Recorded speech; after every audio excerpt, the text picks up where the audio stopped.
What's going on, guys? I'm Alex with, well, it was Avid Tech. We changed the name. We're done with tech. Kind of a play on my last name, but anyway, I figured new year, happy new year by the way, slight change in the name. So let me know what you guys think, if we should go back or we should just stick with it through the year.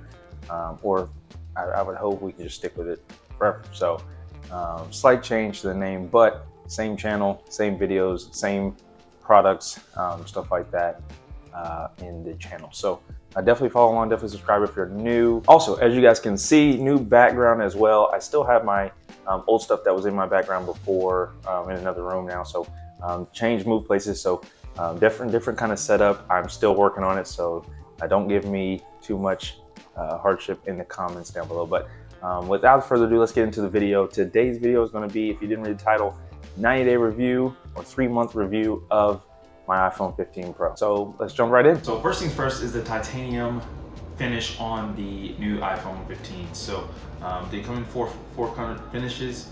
The blue, the natural titanium, which probably the most popular one, obviously, the black, and then the white titanium, which I didn't see a lot of people get the white version, but it does look pretty clean.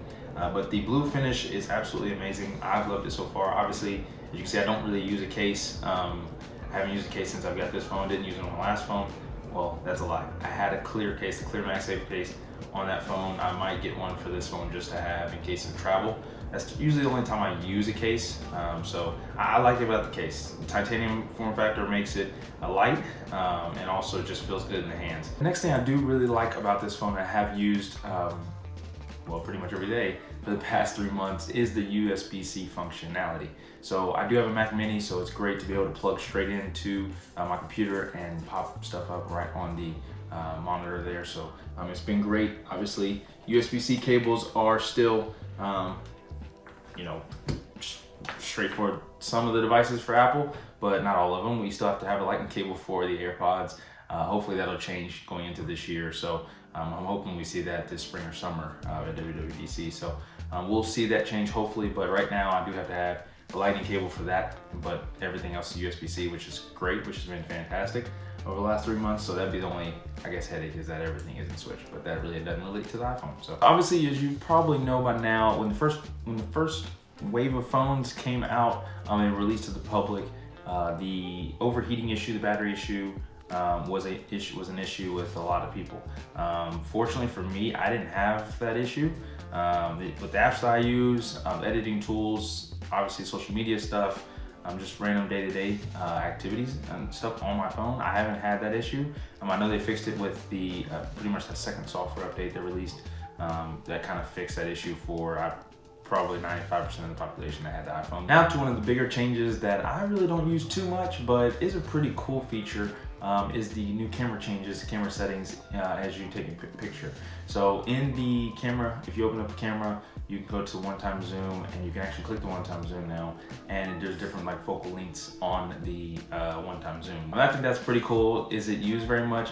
I don't use it too much, but it is a pretty cool feature. But overall, guys, unless you have a 14 Pro, if you have a 14 Pro or Pro Max, wouldn't necessarily upgrade. I don't think it's good necessarily or needed to upgrade every single year.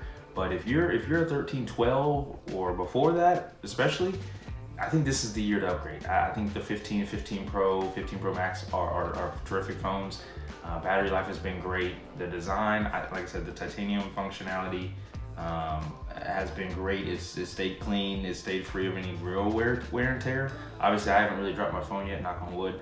But you know, again, I don't use a case, and my phone still looks pretty brand new. So, you know, do I suggest if you have a 14 Pro, 14 Pro Max, get a new phone? No, not necessarily. But if you have anything before that, it might be worth updating. Guys, that will do it for today's video. Again, you know, thanks for watching. Thanks for understanding the change of the name. It's still the same channel. Everything's staying the same content-wise. Yeah, just wanted to change the name. Thought it was better for the channel. Thought it was better for myself. So we're moving into the new year. But again, Happy New Year. Thanks for staying to the end. If you haven't already, make sure you subscribe. I'll have more content coming your way. But otherwise, we'll see you on the next one. Peace.